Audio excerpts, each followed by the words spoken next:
Hello, and welcome to episode 68 of The Witcher, chapter by chapter book review, where I'll go through a summary of the latest chapter and give my detailed thoughts on it. Today I'm discussing chapter 19 from Season of Storms, and an interlude. There's an interlude that comes between 19 and 20, so that will be included in today's episode. So this is the second to last episode of this series that I've been doing for I guess a year and a half at this point. So it's kind of sad.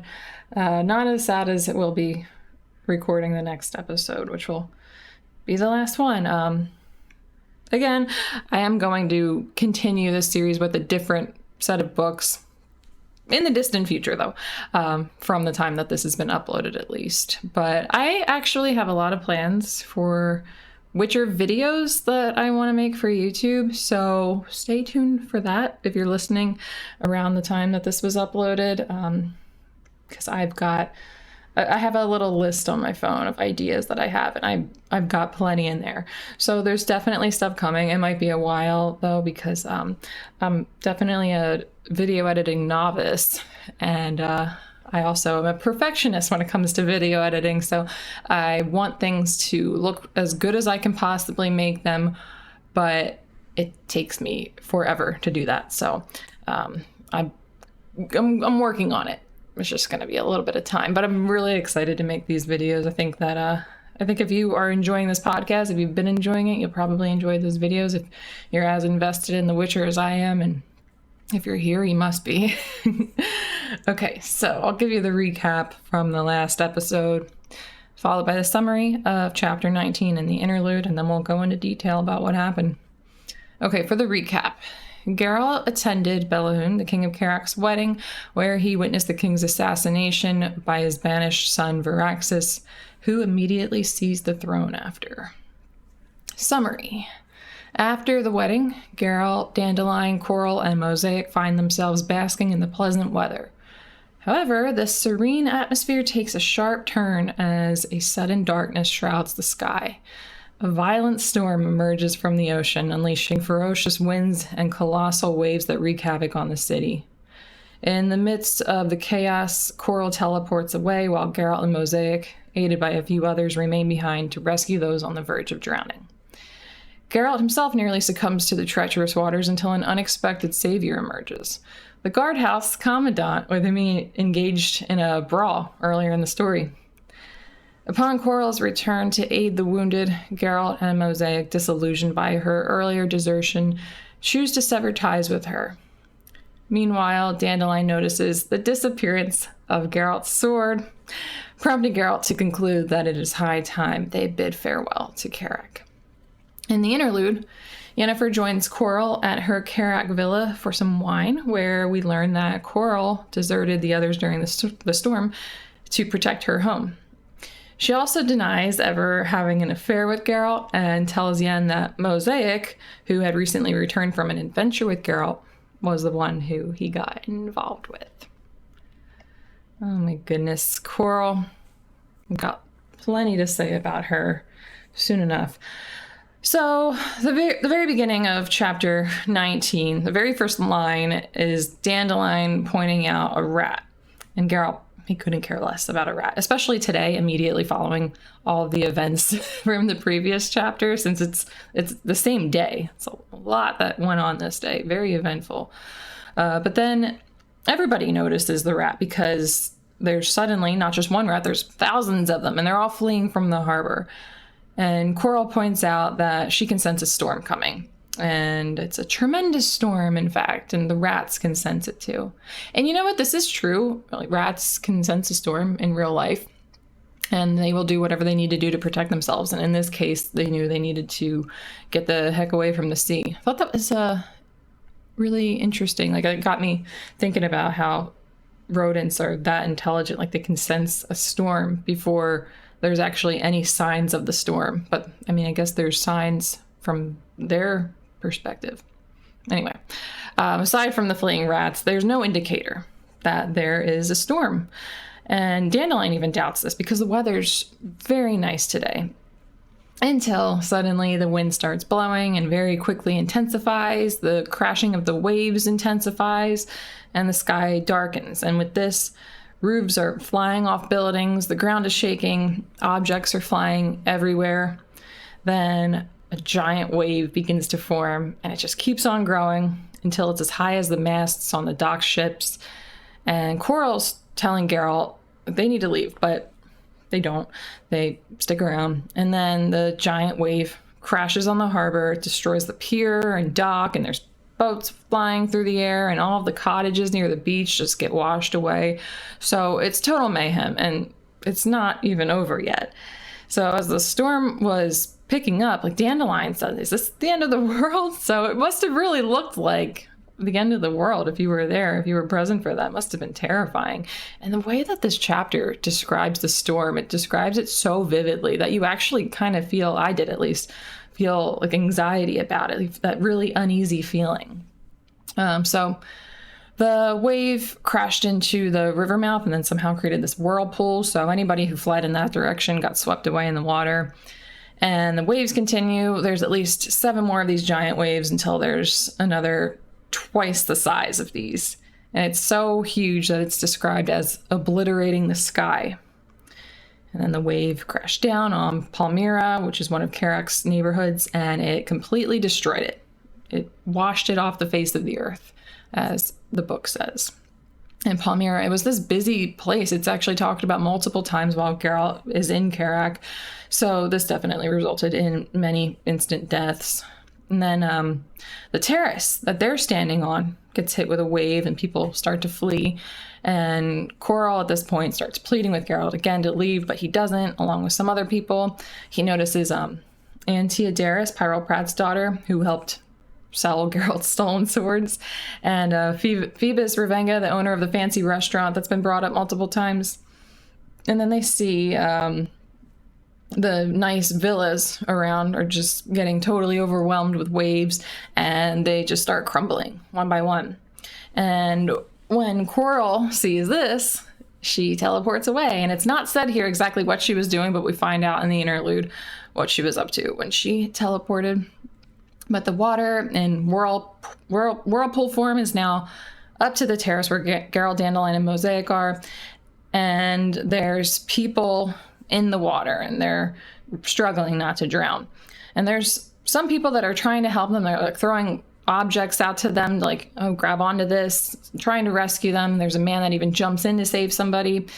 And then they spot these little kids that are clinging on to a roof fragment that's floating by. And with that, Geralt passes Dandelion his sword to hold on to, and he dives in, intent on saving the kids. So there's good guy Geralt again, getting involved, helping the innocent, even when there's no job calling for it. Although this was probably a much easier decision than a lot of the times we see him get involved. Like, most of the time when he gets involved, he's fighting other humans, like humans that are accosting innocent humans. So that's a little bit more conflicting than this. Like right now, he's just battling Mother Nature. So as soon as he jumps in, he's already having a hard time swimming. Like, the waves are tossing him around. He's getting hit with all kinds of large objects like furniture and fragments of buildings, but he eventually makes it to the kids, and there's 3 of them. He doesn't think that he's going to be able to carry all 3 of them, like swim back with all 3 of them. But he doesn't have to, because Antiadaris dove in too, and then she volunteers to take one of the kids. So Geralt only has to swim back with 2, which is still very difficult. Swimming on his own was difficult, so this is going to be a hard time, but a little bit easier now that Antiadaris is taking one. So a wave smashes him into the wall of the terrace, and the people above try grabbing the kids, but they couldn't reach when another wave carries them away. But Mosaic jumps in, and she takes one of the kids from Geralt, and the people were able to help this time and pull them up to safety. And I like Mosaic. She seems like a really good person. She seems like a bro. But she's still she's still young and influential, so under Coral's tutelage, that very well might change over time, unfortunately. But as of right now, she seems pretty cool. So then after saving the child, Antiadaris gets violently smushed between the terrace wall and a heavy stake and dies. So there was some nice redemption for Antia. We wouldn't have expected it considering what we do know of her. Like, she deals in business with thieves. She's the daughter of Pyro Pratt, who's the head of organized crime in the region, and the swindler who duped Dandelion into buying the crappy sword for Geralt when she knew that Geralt's swords were stolen. So, of course, when we see her doing something heroic and selfless, she's got to die right away. So that's a bummer. Rip. Well, following her death, Geralt's about to die. Of course, he doesn't, but he's about to. He gets hit by 2 stakes so hard that he's momentarily paralyzed and he starts sinking until someone bravely pulls him up and out of the water. And he's thinking about this strong man who saved him as he's choking on water. And then he comes to and he looks to his savior only to realize that it wasn't a strong man. It was a strong woman. And it was the commandant from the guardhouse. So it's the one that he got into a fist fight with, along with her guardhouse colleagues back in the beginning of the story when he learned about his swords being stolen. So she even mentions this. She says that she and her girls are still pissed about that, so he better steer clear of them, which she's probably half kidding, half not. But I love moments like this in stories when people are big enough to overcome their petty differences, like she does here, and saves his life. And she tells him that he's courageous, so maybe that's why she saved him. I don't know, maybe she would have done so anyway, but she saw him trying to rescue those kids, so I think she admired him a little bit for that. And then she says her name is Violetta, so we finally get to learn what her name is. Don't really learn too many personal details about her, except for her name and that her and the rest of the women that work in the guardhouse eat a lot of beans. But yeah, I thought it was nice to learn her name because she did something really cool there. And then suddenly the storm passed and the sky brightens back up really fast, as if nothing had happened. And Geralt's all banged up and injured, but luckily there's nothing seriously wrong with him. Then, who should show back up now that the storm is over but Coral, with her magic medical bag in hand, and she says, "I came back." And Geralt responds with, "No, you didn't, you left." And I thought that was a funny response. It's like, no, you didn't. Like, well, she did, but I get what he's saying. She doesn't like Geralt's very understandable reaction to her returning only after the danger has passed, and she gives a very narrow-minded response like, "Oh, you want it to be like that then? Okay, fine." And then she orders Mosaic to come. Mosaic refuses. She stands with Geralt against Coral for abandoning the scene. I mean, it's great that Coral is going to offer help to the wounded, but as a sorceress, she probably could have done a lot to save people while it was happening, but she chose the selfish route, as we learn in the interlude what she was really doing. But yeah, there maybe could have been more people saved. Antia Darius maybe didn't have to die because she's got magic powers. She could have saved people, but she didn't, and that's another reason to add to my list of why I do not like Coral. And she's pissed about Mosaic's reaction also, but she has pretty much the same response that she had to Geralt. Like, "Oh, okay, it's going to be like that then, fine, I'll just leave." Ridiculous. Then Phoebus Revenga walks up. He's looking like he was just rescuing people, and they look to him for direction, and he simply says, "Bury the dead, take care of the living, and start rebuilding." Because what else can be done? So Geralt asks Dandelion where his sword is, since he gave it to Dandelion to hold while he was in the water. And Dandelion looks to where he left it, and it's gone. Someone stole Geralt's replacement sword. So poor Geralt just cannot catch a break. First, his swords are stolen. Second, he's duped into buying a fake sword. Then the next sword that's given to him is stolen. And they stole his jacket, too. So that wasn't even it. It wasn't even just a sword. It's like to add insult to injury. They're taking his jacket, too. It's not the first time he's had misfortune with a jacket. In Eternal Flame, he bought this nice jacket. Something Geralt normally wouldn't do. He's like, "Oh, I'm going to splurge and get myself something nice." And then right after buying it, it gets ripped. Did it get like totally destroyed? I don't remember. Yeah. I'll find out soon enough. I'm going to reread this entire series once I'm done with the podcast because of the video ideas that I have. Like when you think about it, The Last Wish, the book, The Last Wish, I haven't read that in a while. Like even though I became very familiar with it because I read every story, every chapter so many times in preparation for each episode where I covered it, I still haven't read it for a while. So I'm going to go back and reread the whole series. So I'll remember all those little details from the earlier books that I'm starting to forget. I don't know if that's normal or if my memory sucks, but I'm not remembering a lot of little details like this. Like, what happened to Geralt's jacket in Eternal Flame? Is it really that important? No, but I want to know. So I'm just going to have to go back and reread it, which is no problem at all. It is such a pleasure to read these books. So with this update of his sword being stolen, of getting robbed of his weapons once again, he says, that's it. I'm over this. I'm over this town. I'm over everything it stands for. Let's get the heck out of here. Stat. And that brings us to the interlude that takes place 12 days later at Coral's Karak Villa, where she and Yen are hanging out, drinking wine. And the first thing that they discuss is the villa. Yennefer points out that the storm left the nearby villas in piles of rubble, yet Coral's is completely untouched. And she even adds a cheeky little comment about how Coral is so lucky she should play the lottery. I think Yen understands that Coral magically protected her home from the storm. I don't know if she judges her for protecting it instead of saving people since Yen wasn't present there. I don't know if she could fully understand that situation. She's really smart, maybe, but she does at least understand that Coral used her magic abilities to protect her home from getting destroyed. And Coral doesn't confirm or deny that she did that. She just says, oh yeah, the priests wouldn't call it luck. They'd say it was divine intervention, the heavenly forces at work. Like, shut up. I really don't like her. I try to remain very objective, but this is a character I don't like. She is well written, I will say that. I think with characters that are very easy to dislike, well, this is my opinion. Like maybe you love her, I don't know.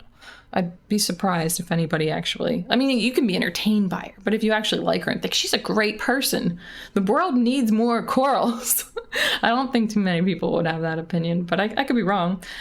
But yeah, I think a good character, like a well-written, like unlikable character, you know that they're well-written when you don't really even know them too well, because how well do we really know Coral?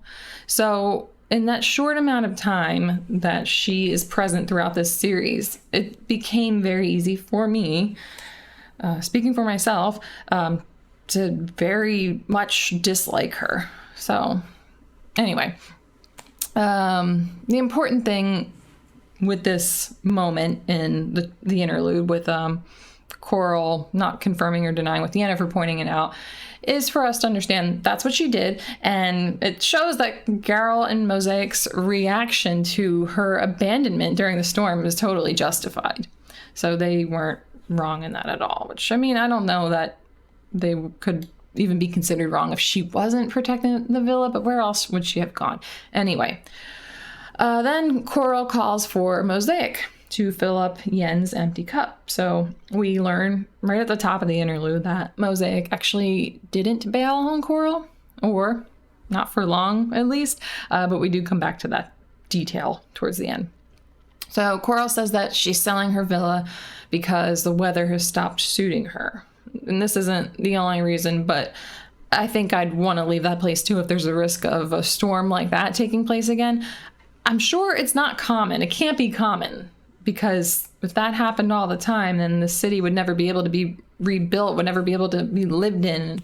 But I wouldn't care if I saw that was capable of happening at all. Like if that happened where I lived and I survived it, I'd be out of there so fast. It sounds so terrifying. And I wonder what the death toll was at the end of that. It had to be high. But Coral has a few other reasons for selling her villa, and they're tied mostly to politics with the new king Varaxis. One of his new edicts is all non-humans who take jobs away from humans are to leave the country within 2 weeks.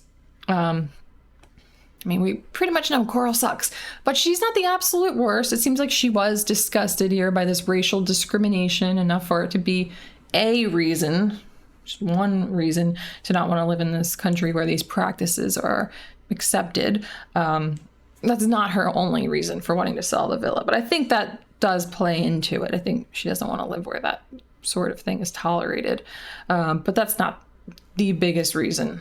And for all we know, she could have just added that in there as like, oh, look at me, I'm so nice to, be opposed to kings that are discriminating against non-humans. I don't know.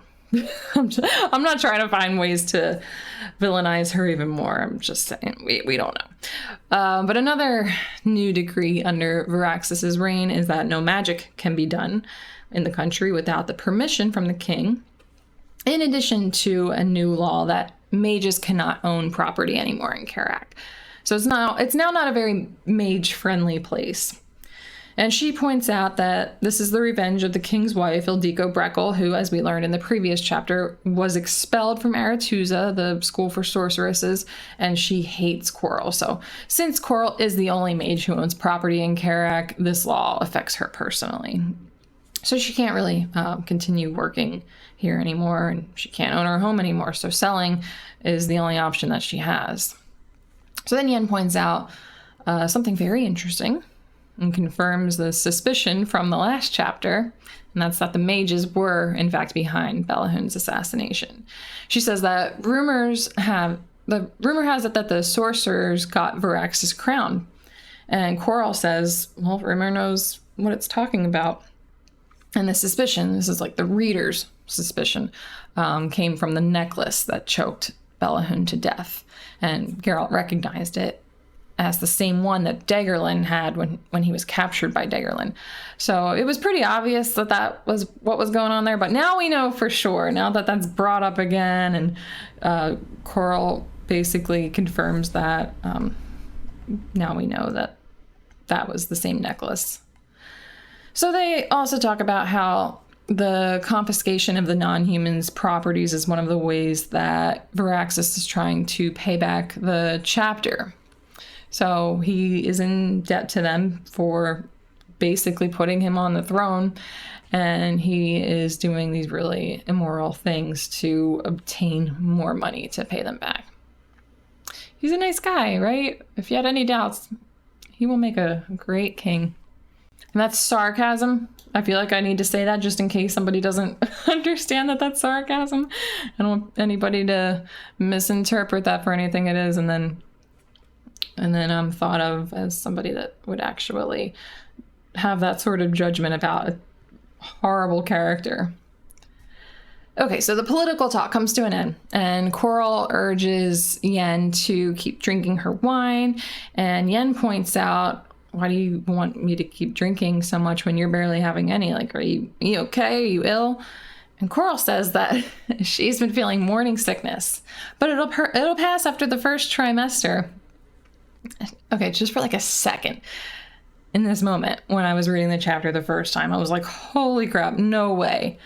Because although mages are sterile, there are some exceptions, like Geralt's mother, for example. So I'm thinking just for the smallest microsecond of a moment, there's a possibility she's pregnant with Geralt's baby. But that really wouldn't make sense anyway, since witchers are also sterile. Like, what are the odds that there's exceptions for witchers too, and a witcher and a sorceress, two people that for the most part cannot reproduce, make a baby together? It's not likely. I don't know if it would ever even be possible. Yeah, I came to my senses very quickly, but there was just that 1 second. I'm like, oh my God, how did she get pregnant? And then she admits it was a joke.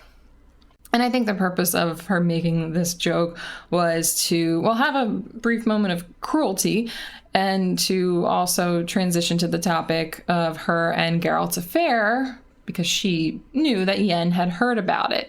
And I think that that's why she made that joke, because, well, first of all, it wasn't a funny joke.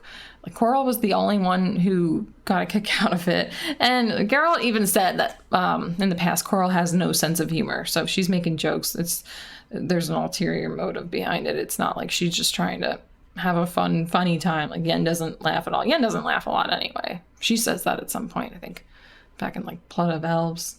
See, there are some small details I remember from the earlier books. But anyway, she denies that the affair with Geralt ever happened. She acknowledges that Yen most likely heard about it, and she and Geralt did spend time together, but it was strictly business. She says that she would never do that to a close friend. Which, she's just a liar, and she has the audacity to refer to Yen as a close friend while she's telling her a lie. It's like she brought this whole thing up just to lie about it. Like, I get the point of it. Like, she wants to, if she's gonna lie about it, she's got to bring it up so that way she can make sure to tell her, like, oh, I never did what you heard that I did. But she did. It's just another reason to not like Quirrell. But she also tells Yen that in addition to never doing that to a close friend, Geralt wasn't even interested in her because he was really interested in Mosaic. And then she has Mosaic come over and tells her to tell Yen about it, about her love affair with Geralt, which is incredibly cruel. And Mosaic pleads with Quirrell because she's already been punished for it. We know how Quirrell punishes Mosaic, even when she minds her own business. So we can assume that Mosaic received a pretty nasty punishment. Like, she had her hand twisted around because Geralt was looking at her too much. Like, she took no part in that. She didn't participate in that. Like, she was just there getting looked at. He was doing that to get under Quirrell's skin, and then Mosaic gets punished. So she actually did something. Like, she took action here. And you know that would probably unleash some really horrific punishment. But I guess it is a good thing that Mosaic was allowed to return as a novice at all, considering this thing that Geralt said earlier in the story. He said, and this is a direct quote from the book, he said that sorceress's pupils are strictly prohibited from even the most innocent flirting. For the smallest offense of that kind, Quirrell will decide she's not worth teaching and send her back to school, which is an awful embarrassment and loss of face for a pupil. So, I guess it is a good thing that she got to return, but at the same time, it maybe would be better for her to just go back to school and not be around Quirrell. But a lot of these sorceresses are so corrupt anyway, so I don't know. Anyway, so the story of what happened with Geralt and Mosaic that Quirrell tells here, since we didn't get to see exactly what happened, was that Mosaic ran away with Geralt when they left Karak, and then one morning she woke up and he was gone. She was alone. But then Yen steps in and she says that he left her flowers and a note.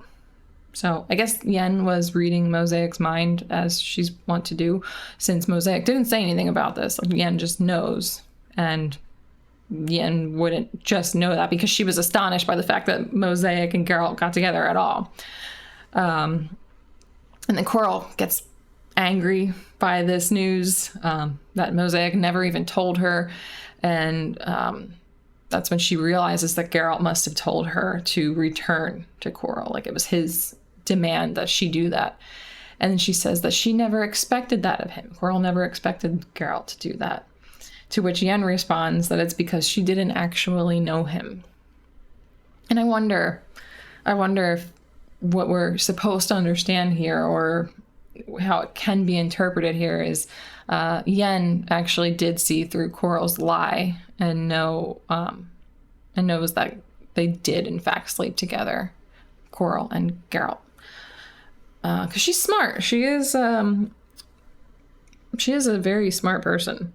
And maybe when Quirrell got really butthurt about finding out that Mosaic got a letter and flowers, when Quirrell didn't get that, and she wanted it too. She even said that to Geralt.